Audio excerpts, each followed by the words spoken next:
I was born in Burgos, Tamaulipas, Mexico, and raised with strong values to always put God and family first. God, family, and country. You put that all on a campaign slogan, you get the Latino vote. America. Conservative. Family values. What are those values? Here in the Valley, we are for God, for family, for hard work. She is that Latina woman that is saying enough is enough, that our values matter. The government doesn't know us. My pastor knows me. Devil, we're gonna kick you out of our cities, kick you out of our states, and kick you out of that White House. Before she's a representative, she's an ambassador of Christ. She represents Christ wherever she goes. Muchas gracias. Mi nombre es Mayra Flores. Se está cambiando el Partido Republicano ahora. Sí. ¿Y por qué? Pues queremos un cambio. So is it that Mayra Flores won, or is it that the Democrats allowed her to win? Hey everyone, I'm Paola Ramos. With the big election just weeks away, we've been exploring an apparent shift among Latino voters away from Democrats and towards Republicans. What's at the heart of that? Well, we're going to take you to South Texas, a longtime Democratic stronghold where just months ago, Republican Mayra Flores, a Mexican immigrant, flipped a historically blue House seat during a special election. Now, she's running as the unexpected incumbent against Democratic Congressman Vicente Gonzalez. So we went to the Rio Grande Valley to meet Congresswoman Flores to find out how she won that race, but also what her victory and the movement behind that victory mean for the general election in November.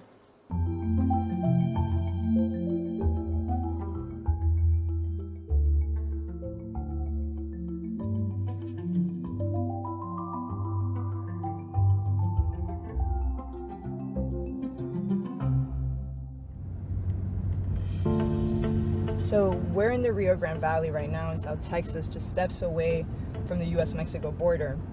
Over 80% of the population here are Latinos, and Democrats have had control of this region for almost 100 years.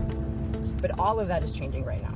Right? For instance, in 2020, Donald Trump made significant inroads in the valley, and Mayra Flores, a Latina Republican, won the special election in Texas' 34th Congressional District, which is exactly where we are right now. Her campaign slogan was simple. It was God, family, and country. It's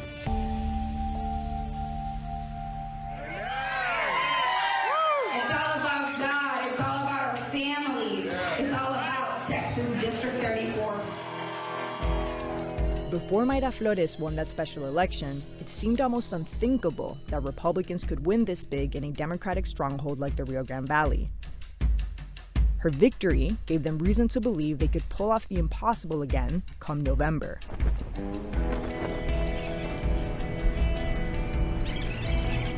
But to understand the rightward shift by Latino voters here and the political rise of Mayra Flores, you first need to meet Pastor Luis Cabrera.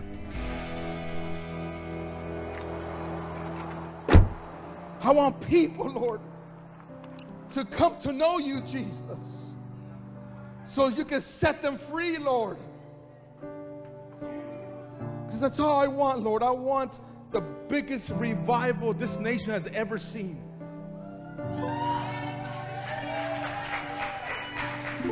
And if it starts from South Texas, glory to God. Cabrera is the founder of City Church, a Christian congregation in the heart of the Rio Grande Valley. And he says he's got ambitions for his church that reach far beyond South Texas. This evil in this land is real. So we're taking some radical Christians to every state capital.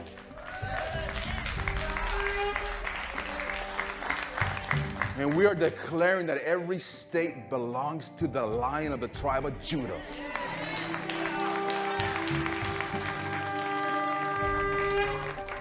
And if it takes this crazy pastor to wake people up, so be it.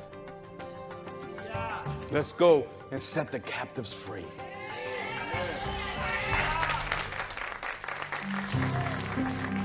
He believes he's awakened people by mixing faith and politics, and he might be right. The groundwork laid by him and his congregation was crucial to Flores winning, and at the time, her upset victory was stunning. Tonight, special election results are in, and Mayra Flores has won. This district that Mayra Flores won last night, Barack Obama got more than 60% of the vote here when he last ran in 2012. Hillary Clinton won this district by 22 points. It's shifted that dramatically. The result was a bit of an embarrassment for Democrats. Republican Mayra Flores was able to flip a seat. Flores ran in a district Joe Biden won by 4 points.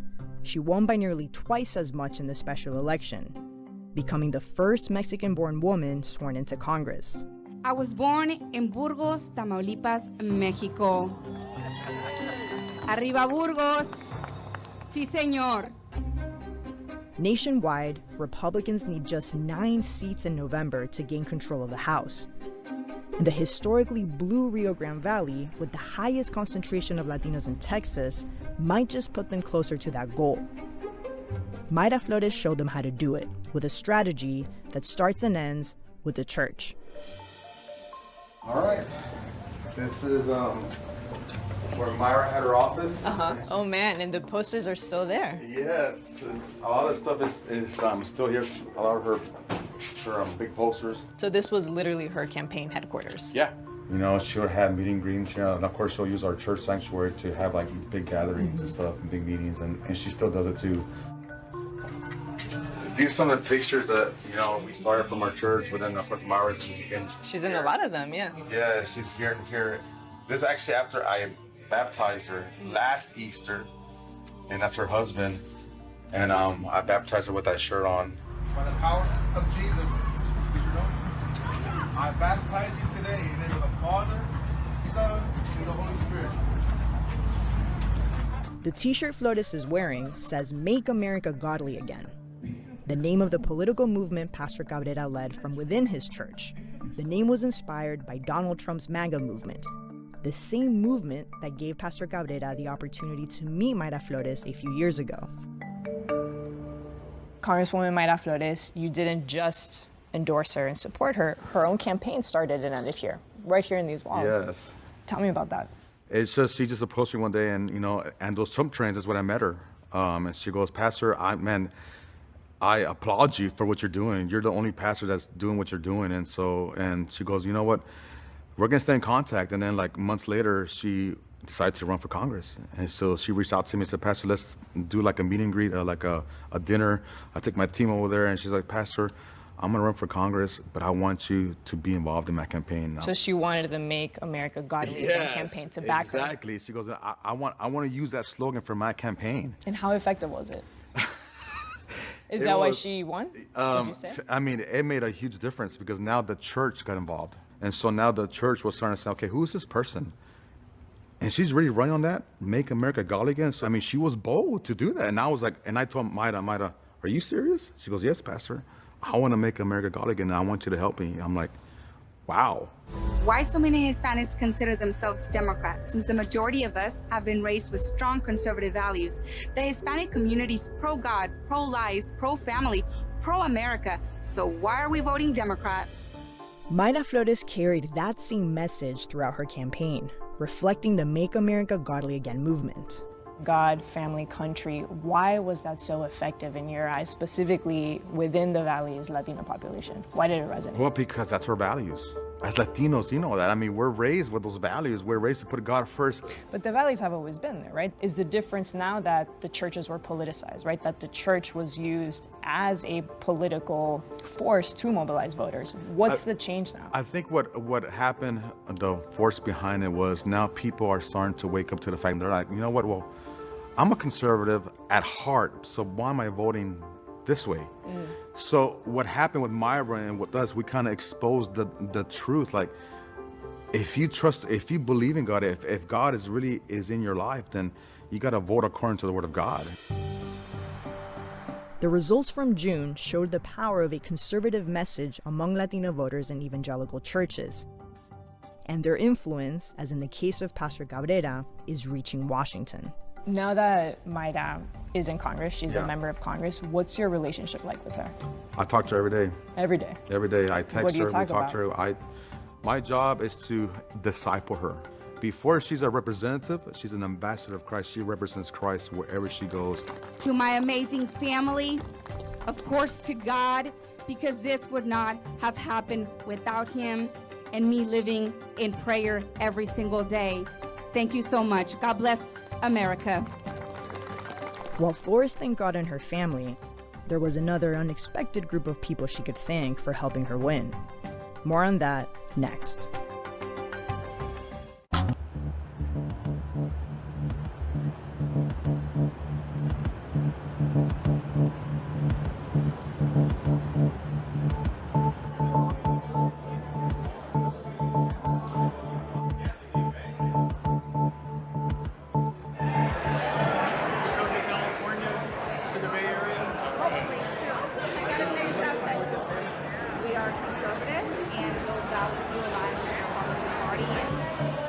From the great state of Texas, Congresswoman Mayra Flores.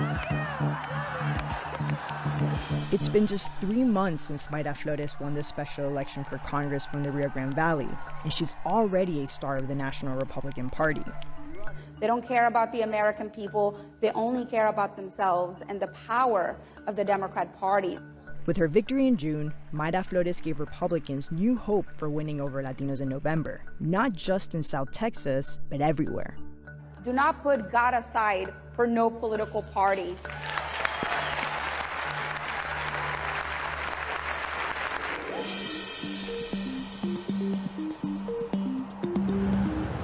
How do you feel right now? I mean, you've been in Congress for a couple of months now. What does it feel like? I'm really proud.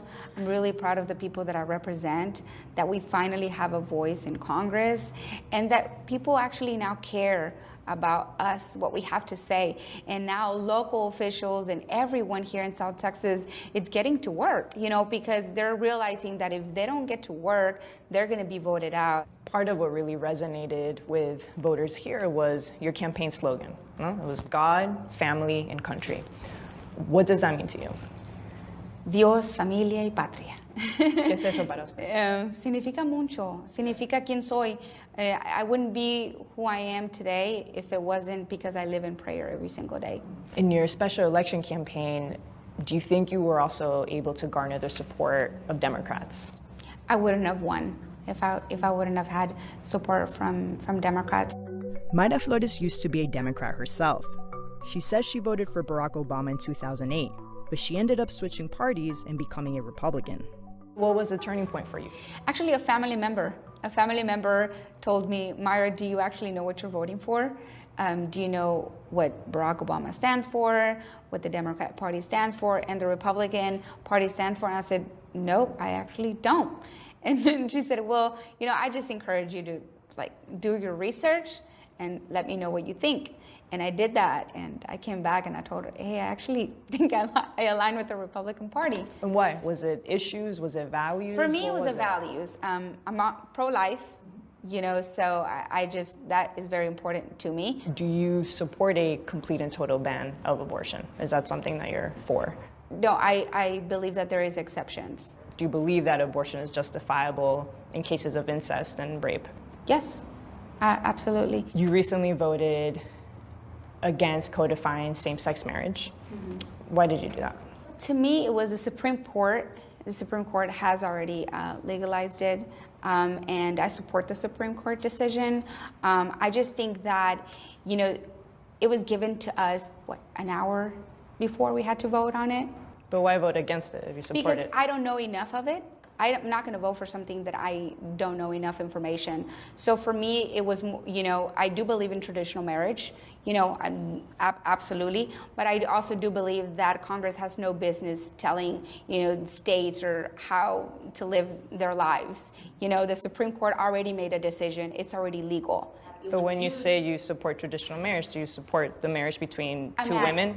No, I support a man and a woman. That's my personal, that's what I believe. But I respect how other people want to. If this is America, we should be able to live free. And so in that sense, a state should be able to regulate the definition of marriage. So say, for instance, me, I'm a lesbian. Should I not have the same right in every state to marry someone?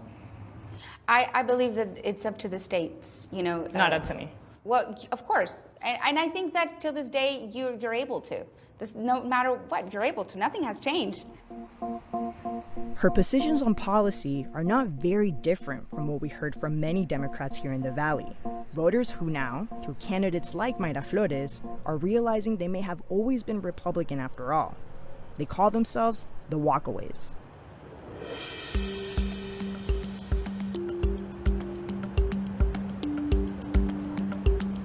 So we're in McAllen in Hidalgo County. This is a county that Trump did very well in the 2020 elections, and we're walking into the GOP center of the county where Mayra Flores is here with her supporters and volunteers, and they're going to be talking about some of the issues that are most important to them.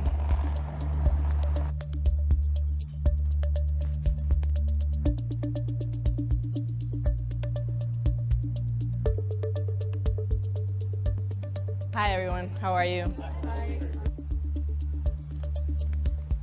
Thank you so much for allowing us to be in this space and asking you all questions. I think all eyes are on you all right now, no? And on these voters and this community, because I think the country is trying to understand the shift that is happening. So we really came here to understand what's on your mind. Is anyone in this room, had anyone been a former Democrat at some point? Had anyone ever voted for a Democrat? Raise your hand. Okay, so several of you. Why are we suddenly seeing a Republican having so much momentum? What do you all think? We were already conservatives. We were already with conservative values. It's just nobody noticed. They took us for granted. The party, the Democratic Party, left me. I didn't leave the party. Our taxes are at an all-time high in a place where the median income is $35,000 a year, which is ridiculous. We are not to be taken advantage of. We are not to be assumed that because we're Hispanic, we're naturally going to vote Democratic. One thing we hear about all of that's very common with the red wave and the walkaway movement is we the people. It's like they're not representing us. You know, they're making problems for us. What does the Congresswoman represent for you all? She is that Latina or Hispanic woman that is saying enough is enough, that our values matter. Here in the Valley, we are for God, for family, for hard work. She does not only verbalize those things, but she actually lives those things and let the chips fall where they may. Since they live just steps away from the US-Mexico border, immigration is also top of mind for these voters. As the wife of a Border Patrol agent, Flores has made the issue part of her campaign. You all live and breathe immigration every single day. Is creating a pathway to citizenship for the over 11 million documented folks that are in this country, is that a priority for you all? For me, as a mother, I think that creating a pathway to citizenship and the fact that it hasn't been created yet is ridiculous. It needs to be implemented ASAP, because these kids, and I know plenty of them who are out in the work field right now, they pay taxes. They deserve to have that pathway to citizenship. When I see all these paisanos, you know, people that come from another country, I have sympathy for them because they're seeking a better life. But just like everywhere else, come through the front door. We didn't come through the alley. The border's a disaster. We just sent a small amount of people from Texas to DC, and the mayor's calling that a state of emergency.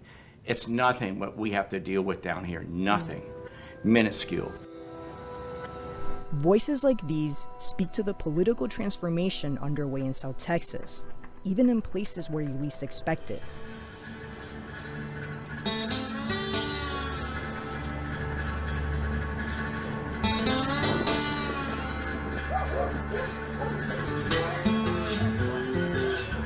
Scattered throughout the Rio Grande Valley are low-income neighborhoods known as Las Colonias. They are some of the poorest communities along the border, and also some of the most democratic. Hola, ¿cómo está? Moreno, encantada. This is Gloria Moreno, a Mexican immigrant who has been living in Las Colonias of Brownsville for more than 40 years. She's also a devoted Democratic leader, and rumor has it, there isn't a single Democratic candidate who doesn't come here to ask Ms. Gloria and her neighbors for support. Ustedes claramente se identifican como demócratas. ¿Hay alguien en sus familias que se identifican como republicanos? Pues yo sí. ¿Usted Una sí? de mis hijas y puedo decir como 3 nietos. De verdad. Pero eso es interesante. O sea, la generación más joven de su familia ve que ahí hay cambios políticos. ¿A qué se debe eso? ¿Por qué? Porque no sé si porque hacen leyes que no deben de hacer. ¿Cómo cuál? Que se casen hombres con hombres. O sea, que usted está en contra del matrimonio entre homosexuales. Sí. Ok. ¿Usted está a favor o en contra del aborto? No debe de haber aborto. Entonces, por definición, lo que usted me está contando es que hoy en día usted realmente parece más una votante republicana que una votante demócrata. Sí. Las próximas elecciones, aquí digamos en noviembre, ¿votará usted por un republicano? Pues voy a ver. Wow. Voy a ver. This is the story we kept hearing. Voters in the Rio Grande Valley want candidates to stand against abortion, against gay marriage, against looser immigration policies. It makes them a receptive audience for Republican candidates and for an emerging conservative movement. We'll bring you that part of the story next. Do you support the United States becoming a Christian nationalist country?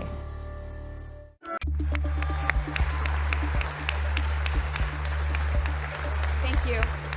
Soon after taking her seat in Congress, the new Latina Republican from the Rio Grande Valley became the subject of a New York Times profile.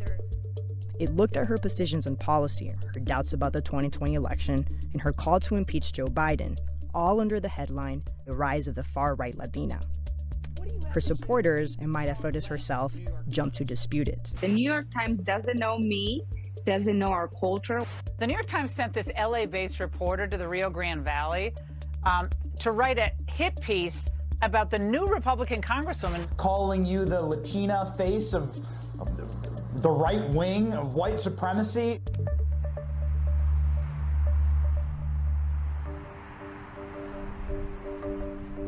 People have called you a far-right Latina.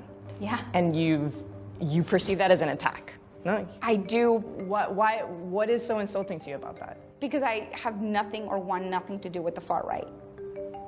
But you're anti-abortion, no? You didn't vote to codify same-sex marriage. You once stated, or you have stated in the past, that the election may have been stolen in 2020. I haven't seen you really say that President Biden is a legitimate president of the United States. He is the president of the United States. I haven't always heard you say that. Is that not far right? Me being pro-God, pro-life, pro-family, that's not far right. Absolutely not. I want nothing to do with the far right, just like I want nothing to do with the far left. And I think that most people in this country are neither or. Yes, President Biden is the president of the United States.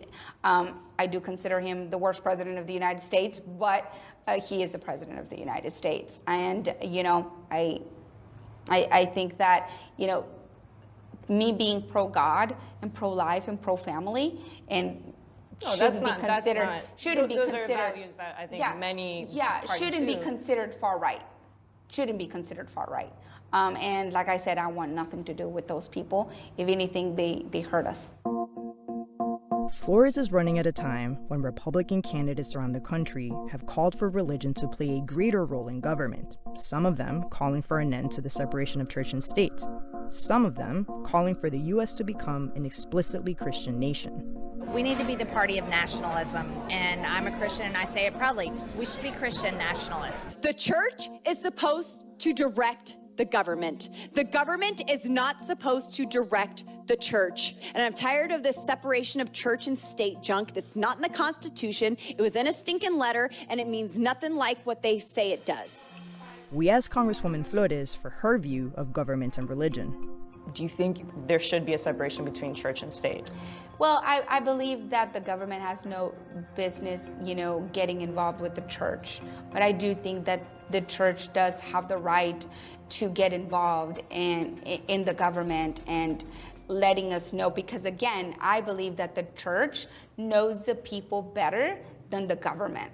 And that is a fact. But I agree that the government has no business, you know, getting involved with the church. There has to be a separation. Train of thought, do you support the United States becoming a Christian nationalist country? Yeah, I do. I do. I believe that we should always put God first. Do you know that Thomas Jefferson said that you couldn't even call yourself a Christian, an American, if you weren't a God-fearing Christian? And we're going to proclaim that this nation belongs to you, God. Like it was founded in 1776, Lord. Lord, we pray for the supremacy of God in this nation again.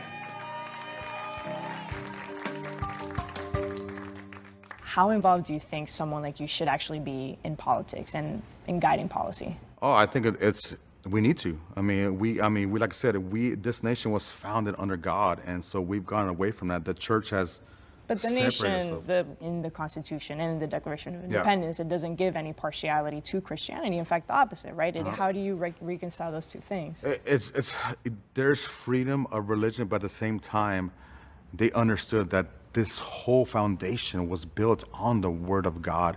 If we understood, they don't want to force it on you, but they understood, okay, this Constitution will be built. They used 27 scriptures to form the Constitution. But Thomas Jefferson, who you quoted on stage to your audience, he's very much the one that believed in the separation between church and state. So again, But you know what? It's funny because that separation of church always comes up. But it was never a law, and that's the thing. Like as a pastor, I just wanted to to tell pastors it's okay to talk about politics in your church. You won't get in trouble. Thank you, Jesus. In Cabrera's view, Mayra Flores is the beginning of something much bigger. Thank you, Jesus. And devil, we're going to kick you out. Kick you out of our cities, kick you out of our states, and kick you out of this nation, and kick you out of that White House in the name of Jesus. When you say something like the states belong to Judah or the states belong to Christianity, is that not dangerous? How am I being a danger to society if I'm preaching what the Bible teaches and all we want to do is politicians are elected to serve the people, right? To serve everybody, not to serve a God. Yeah, but hold on, but we are electing them, so they're representing us. Yeah, and there's also Muslims that elect them. And exactly. Right. So that's what I'm saying. So now, as a voice, as a church, we have a right to vote for whoever we want to vote for. So, but if we don't use that voice, then what's the point then? Then we're not doing our jobs as Christians to vote for people that have our values. When you're born again, like your mentality changes. I don't think like a Latino no more. I think like a man of God. Are there any candidates that Make America Godly Again has endorsed? Mayra was just the beginning. It was just, she opened a door for other people to walk through. You yourself were there during her inauguration. Exactly. And if I remember correctly, you told Speaker Pelosi that you wanted to take this country back for God. That's right. And that was, let me tell you, if I died today, it was worth it. From the United States Capitol to the Rio Grande Valley, messages like Make America Godly Again are reaching thousands of Latina churchgoers, thousands of Latino voters. Conservative activists say they're just using a tactic that Democrats have relied on for years. This is Abraham Enriquez. He's the founder of Bienvenido, a Latino outreach group that advocates for the preservation of conservative values. In just 3 years, his organization has pushed many Latino Republican candidates like Mayra Flores across the finish line. Part of their success, mobilizing churches.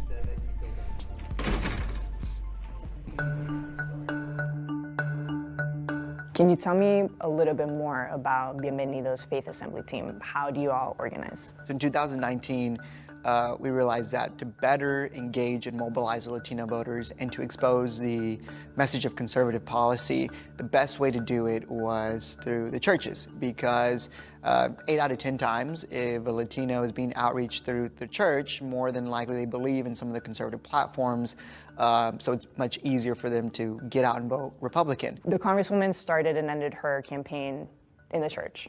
How effective was that? The most effective. Yeah. Mayra Flores were able to bring that message to South Texas and say, listen, no more church lockdowns, no more harassment and attacks on the church. Get out and vote for someone that will protect religious liberty. And that's why over, I think, 75, a coalition of over plus 75 churches came together and said, we are supporting Mayra Flores through our congregation, letting them know who is running for office. Is that a new strategy? I mean, is it a new strategy to sort of deploy churches and pastors? The Democrat Party has been doing that with black churches for years and years and years. And it took outside organizations like Bienvenido to come in and tell churches, hey, it is your right to be involved. So if Republicans don't start strategizing with Latino pastors and churches like the Democrats have done for years with a black church, there will be no victory for conservative candidates across the country. God, family, and country. Why do you think those three words resonated so much? It is, with Latinos specifically, it is the heartbeat of the Latino community. You can't have moral values without having faith in something, faith in having,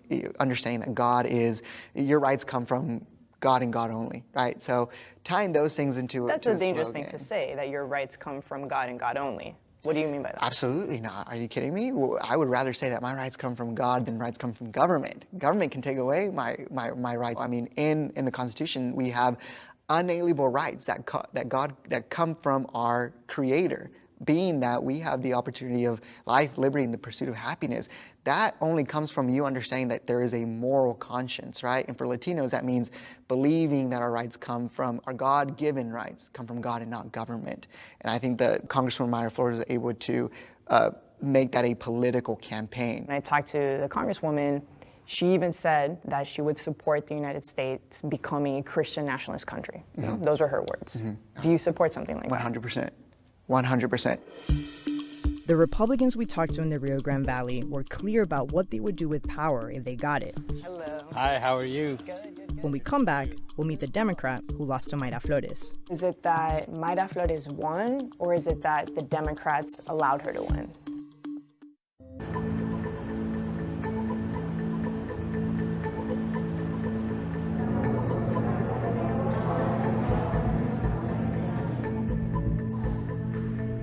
When Texas Democrats needed someone to run against Mayra Flores in the special election, they called Dan Sanchez. Hello. Hi, how are you? Good. Good to see you. You as well. On paper, Sanchez was an ideal candidate, a native of the Rio Grande Valley, a respected lawyer, and a longtime public servant in Cameron County, the biggest and bluest Democratic pocket in the district. Every person we talk to, they're like, you're going to be with Mr. Sanchez? Everyone knows you. Everyone knows you. Most importantly, Dan Sanchez identifies as a moderate Democrat and a pro-life Catholic, key elements for competing with Mayra Flores and her God, family, and country platform. But none of that mattered. On June 14th, to the surprise of many, Mayra Flores beat Dan Sanchez by nearly 8 points. Let me get the door for you. Thank you so much. You're someone that almost every single person knows around here. Did it surprise you at the end? No? That The result of the election? Yeah. Yes and no. We knew it was going to be hard to get people out, and we didn't have a large turnout of Democrats. Had all our Democrats come out, we would have won this hands down. And the other thing is, my opponent, Mayra, she ran Republican, but she didn't tell everybody she was a Republican. She sent mixed messages. And so a lot of people that voted for her didn't even know she was a Republican. My campaign, we didn't have a lot of funds. We didn't have a lot of support. So we couldn't reach out and really expose, the trueness of her candidacy versus mine. For Sanchez, the race came down to support from the national parties. Most of all, money. Lleva al cielo a todas las almas, especialmente las más necesitadas de misericordia. Amen. when she won, you said you had little to no support from the National Democratic Party and the Democratic Congressional Campaign Committee. You said that. You had little to no support from the DNC. Well, Explain DNC has hundreds of millions of dollars, and they've got money to spend all over the country on different campaigns. They sent about $100,000 a week and a half, 2 weeks before Election Day. So when they send the money and they control that money on whatever it is they're doing, that's not a lot of support. How much money was your campaign able to fundraise?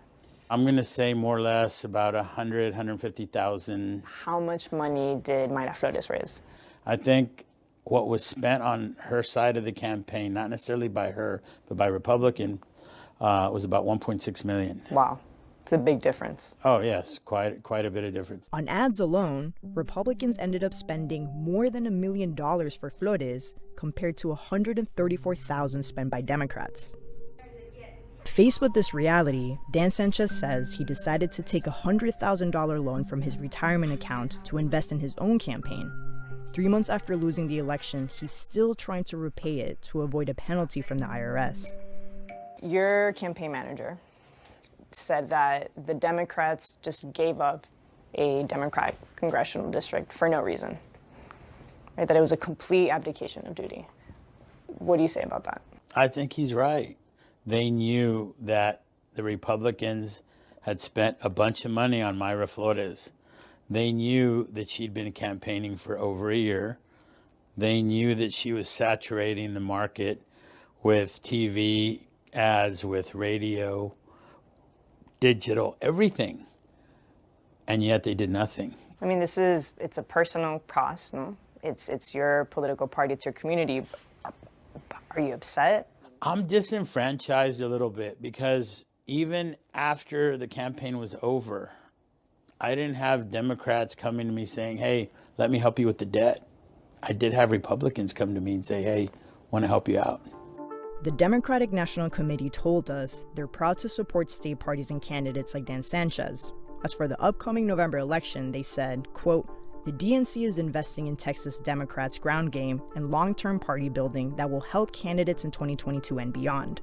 It's worth noting that when Sanchez ran, the district was about to be redrawn in a way that is even friendlier to Democrats. In November, they will also have their own incumbent in the race. As the Democratic Congressional Campaign Committee told us, quote, the path to keeping the House majority runs through the new Texas 34th District lines, and now it's all eyes on November as we support Congressman Vicente Gonzalez in his campaign. We have every confidence Representative Gonzalez will send MAGA Republican Mayra Flores packing and give South Texans the representation they deserve. Did they not see the 2020 results, right? The pretty big inroads that Donald Trump made in the Rio Grande Valley in all 4 counties. Did they not see that and act accordingly? I don't know if they did not see it or they just didn't care, because ultimately I wasn't going to be there more than 5 months. They didn't see the big picture. They didn't see the, once you flip a seat, once you get some traction, you're going to be able to raise a lot more money and a lot more support to try to keep the seat.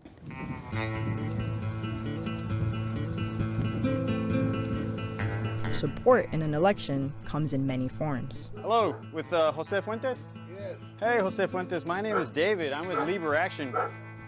These are volunteers working with Libre Action, a Koch-funded organization that promotes conservative policies in Latino communities. Here in South Texas, they're going all out for Mayra Flores. And their sister organization, Libre Initiative, is talking to voters about inflation and the economy. As an icebreaker, they offered shoppers a gift card for $105.86. The amount organizers calculated is enough to cover 1 week's worth of inflation.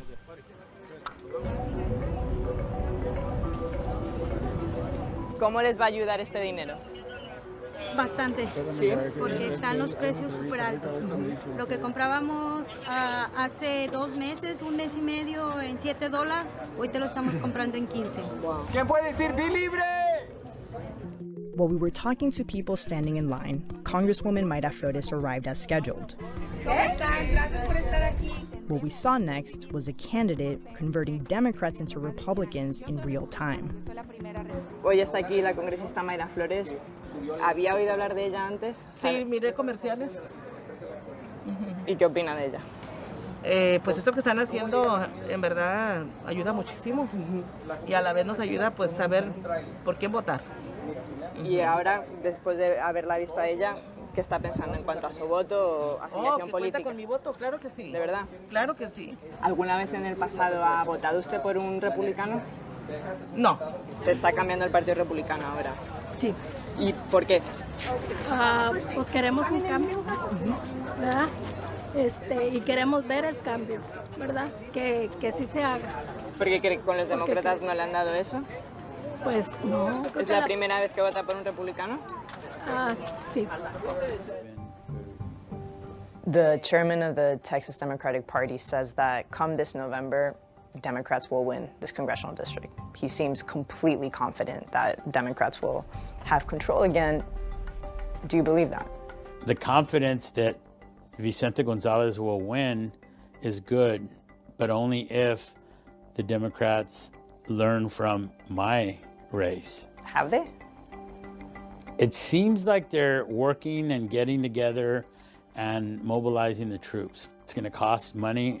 It's going to cost a lot of time and effort that could have been avoided had the Democratic Party paid more attention and worked harder in my race.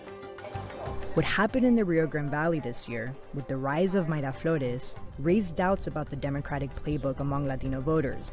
Even though Democrats say they're confident about November, Republicans say Latino voters are not as fundamentally aligned with the Democratic Party as history would suggest. With the control of Congress at stake, voters will tell us who is right come November. So to help us put everything you just watched into perspective and to understand this apparent rightward shift among Latinos ahead of the midterms, I'm joined by MSNBC national political correspondent Steve Kornacki and with Xochitl Hinojosa, a Democratic strategist and former communications director for the DNC. Thank you both so much for being here. Let's go straight to the board, Steve. A Republican like Congresswoman Mayra Flores will tell someone like me that there's this larger underlying rightward shift happening not just in the Valley, but across South Texas. Does your data support that? Yeah, we absolutely saw that, not just in the 34th District, but across South Texas, a big shift. We'll show you with the 34th District here. Take a look here. In 2020, this district under the current line, remember that everything was redrawn because of redistricting, but if you take the lines as they now currently exist, this would be a Biden plus 15 district. Biden carried the district by 15 points over Donald Trump. You say, okay, hey, that's a Democratic district. Well, it is, except it's much less of a Democratic district than it had been back in 2016. Democrats carried this same district by 36 points in 2016. Trump was able to cut that deficit more than in half. Democrats still carried, as you see here, but only by 15 points in 2020. So from Democrats by 36 to Democrats by 15. And then, as you say, this summer, Mayra Flores outright wins the special election for the seat, which suggests, hey, maybe this trend didn't stop in 2020. Maybe it's continued since then. That's certainly what Republicans are hoping for. And as we say, it is not just in that one district. It's across this region. South Texas, go to the 15th district. Again, lines redrawn under the newly redrawn lines. The 15th district